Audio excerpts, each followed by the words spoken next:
probably high time my channel did a more close look at Fear and Trembling by Kierkegaard, at least a rudimentary introduction. This is the Walter Lowry translation, very fine edition of, well, if you will, the King James translation of Kierkegaard. Older, public domain, quite lovely, not on the whole the best translation, but I really do enjoy the Walter Lowry translation. Fear and Trembling is Kierkegaard's most intoxicating book, in my view. The reflections on Abraham's act of faith in Genesis 22 can leave us in tears. That actually happens to some people. They're very moving. But the book is easily misunderstood. We should not presume that this is a book written by Kierkegaard as such. It could almost be said to be a piece of fiction written by Johannes de Silentio, who is a fictional character Kierkegaard made up to write the book. To be a little more precise, Fear and Trembling is one of Kierkegaard's pseudonymous works, and it's not quite right to say that what de Silentio says is exactly what Kierkegaard says. It would be a little better to say de Silentio represents a position Kierkegaard wants us to understand and wants us to take seriously. Now, Johannes de Silentio, John the Silent, is under the influence of Enlightenment, post-Enlightenment philosophical concepts of reason. His worldview is more or less Hegelian. When I say concepts of reason, what do I mean? I mean an idea of what reason is. An idea of the criterion for rationality. Faith is not just belief, not just something you do in your mind, in your head. Faith is what you do with your life, with your hands. Faith is what you believe and also what you do. It is not separate from life. That's a biblical conception of faith. Abraham demonstrates his faith by what he does. It's not just what he believes, it's what he does. Now, what is the criterion for rational faith, for rational belief about God, rational action and obedience to God? De Silentio recognizes a Hegelian criterion for rationality. Hegelianism will obviously have to be explained. De Silentio is more or less a Hegelian. Hegelian means following Hegel, and Hegel is one of the great philosophers of the late modern era of philosophy, the next truly great philosopher in Germany after Kant. He's very influential in the history of process theology. Let's illustrate the idea of process theology and get a rough idea of something similar, not exactly the same, but similar to Hegel by referring to Dogbert. In Scott Adams' Dilbert cartoon strip, Dogbert at one time suggests perhaps God is the consciousness that will be created when enough of us are connected by the internet. This is process theology. This is the idea that God grows and develops. In Hegelian theology, God is the consciousness that emerges at the end of history, when human moral growth in reason and understanding, when the human intellectual consciousness has achieved a full understanding of everything, then the consciousness that emerges then is God. In Hegelian thought, this is the case. God emerges at the end of history. It's not like there's no God now, but there's a spirit coming to understand itself in process of human history. This is a very rough and ready understanding of Hegel. I'm no expert by any means. Take it for what it's worth and find a more detailed presentation of Hegel. I believe you may have one or two resources on this channel, though I don't focus on Hegel overly much here. In Hegelian thought, it's not so easy to say in the beginning God created the heavens and the earth, because God in his final form was not there in the beginning. God emerges over time through the experiences and growth of the human race. The human race increases in knowledge and reason and the perfectly rational and moral consciousness to emerge at the end of history. That is God. So God doesn't lay down commands from Mount Sinai written in stone for us to follow on his own authority. God doesn't have that kind of authority, at least not yet. God is largely the product of human reason. So God is not above reason. All theology must submit to the requirements of reason. Human reason itself must grow as the human race works together to increase in understanding until we achieve that final consciousness. This is the Hegelian idea, not Kierkegaard's idea. De Silentio, Kierkegaard's pseudonym,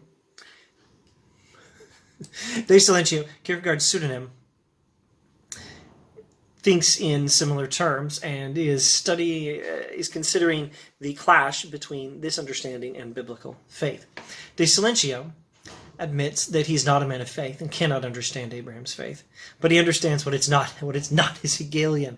Kierkegaard is a critic of Hegel, and de Silentio here is Kierkegaard's pseudonym to present from a Hegelian perspective why, largely Hegelian perspective, why biblical faith as modeled by Abraham in Genesis chapter 22 in the Bible, why this faith is not Hegelian. De Silentio's central claim is that faith is absurd, a claim made, again, from a largely Hegelian perspective. If we have a different perspective, we may reject this claim. De Silentio, too much of a Hegelian, has no choice but to view faith as absurd. Kierkegaard himself, who is Hegel's biggest critic, can, and I think does, think otherwise about whether faith is absurd. But why is faith absurd from a Hegelian perspective? Well, Abraham's faith is exemplified by his willingness in Genesis 22 to obey God and sacrifice Isaac. Now, Hegelian reason can understand Spock in Star Trek. Hegelian reason can understand sacrificing one person for the good of the community. The needs of the many outweigh the needs of the few, I think is what Spock says in Star Trek, The Wrath of Khan. And they probably repeat this in Star Trek Into Darkness in some fashion, but forgive me, I've forgotten. Okay, so this is something Hegelianism can understand, even if it's your child. In Greek legends, Agamemnon sacrifices his daughter, Iphigenia, for the good of the community, so that the gods will smile on their endeavor and they can go to war with Troy and blah, blah, blah. In the book of Judges in the Bible, Jephthah makes this foolish promise to God to sacrifice the first thing he sees when he comes home from the war. Oh no, it's his daughter. And Hegelianism can understand a justification for following through on this, sacrificing your own kid, because if you don't, if you break your oath to God, maybe God will not smile on the next war.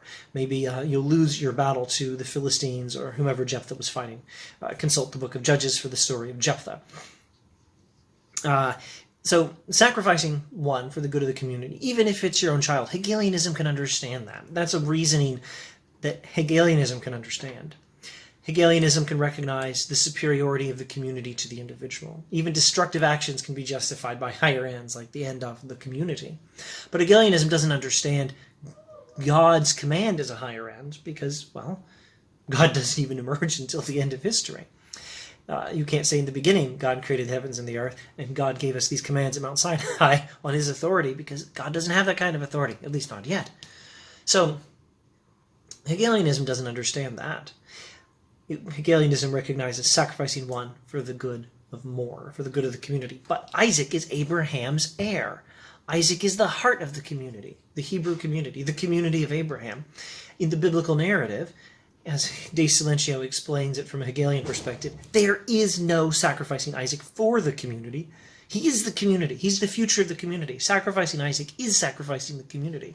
Hegelian ethics can't recognize any higher goal in Abraham's action. Abraham is the lone individual receiving instruction from God. There's no universal communal standard that can evaluate this, at least not in its favor.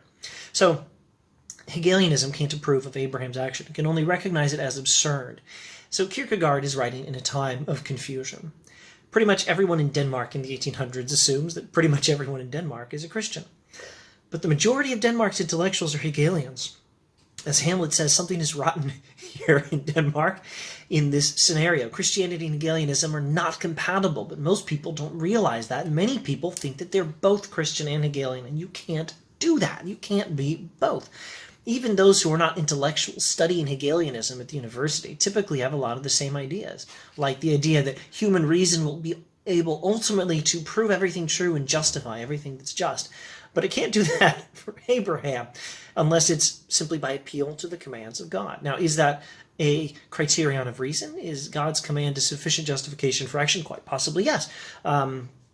I don't believe I have it on my shelf. Steve Evans, wonderful Kierkegaard scholar, has a book on divine command ethics in Kierkegaard. This is the thing. This is really a thing.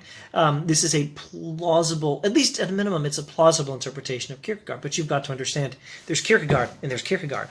A lot of the popular Kierkegaard is written by pseudonyms. If you want to know what Kierkegaard himself thinks, it might be much more useful to look at the stuff he didn't write pseudonymously. So, Kierkegaard will have a different criterion of reasoning. And since our goal here is to introduce Fear and Trembling by Kierkegaard, the crucial point is that the criterion for saying that an act of faith is rational is the Hegelian criterion. In this particular text, it's the Hegelian criterion because De Silentio doesn't recognize any other criterion. But what De Silentio is doing is emphasizing the incompatibility of Hegelianism and biblical faith from a Hegelian perspective. Kierkegaard, who rejects the Hegelian perspective, is free to have a different criterion for rationality. Although he's still going to say, reason does not ultimately prove everything that is true and justify everything that is just in advance. I think it's from Kierkegaard that we get this nice line: life is lived forward but understood backwards. You don't understand, you don't have available reason that proves everything in faith in advance. Maybe at the end, but not in advance. You have to make a decision before all the evidence comes in, much like marriage. Romantic love is a wonderful illustration, and one Kierkegaard will use for faith. If you're the right kind of nerd, you might, well, if you're in the right kind of situation and you're the right kind of nerd, you might sit down with a pen and a piece of paper and estimate the odds that you should ask this girl to marry you. If you're a young man and you're the right kind of nerd and you're in the right situation, you might estimate the probability that asking this girl to marry you will lead to years of marital bliss, and you'd be lucky to get more than, say, 90% probability. Well, the commitment needs to be 100%.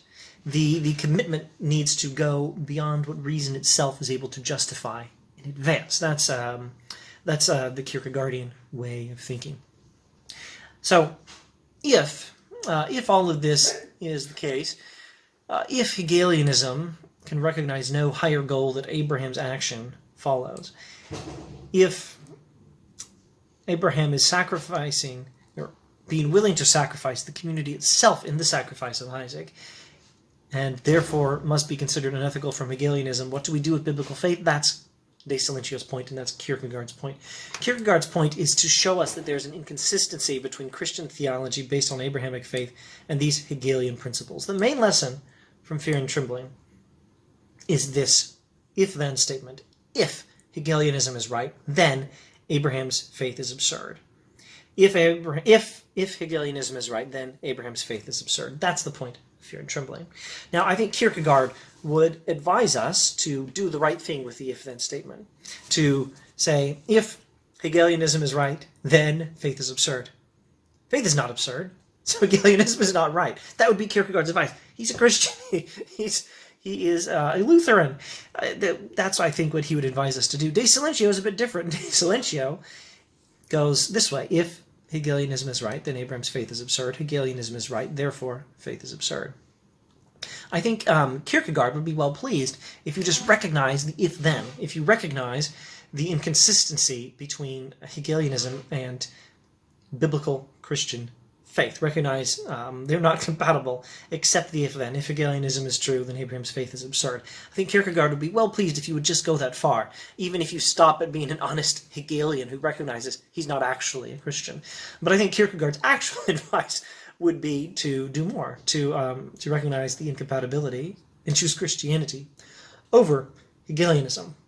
De Silentio is not like that. John the Silent, De Silentio, will not tell us that Christianity is okay. He will not say that he is a man of faith. He can recognize the distinction between biblical faith and Hegelian conceptions of reason, but he's not prepared to reject Hegel and accept Christian faith. More generally, De Silentio can see the tension between biblical faith and any standard of reason that insists that everything we believe must submit to the full comprehension of the human intellect. In advance, no less. De Silentio admires this kind of faith, this willingness of Abraham to obey God, but he's not prepared to abandon his own prejudice in favor of the ultimate authority of reason. And Kierkegaard is using De Silentio to emphasize from the perspective of reason as it's understood by Hegelianism, which is not the only way and not the best way to understand reason, but Kierkegaard is using De Silentio to represent from that perspective the incompatibility of Christian faith and Hegelianism.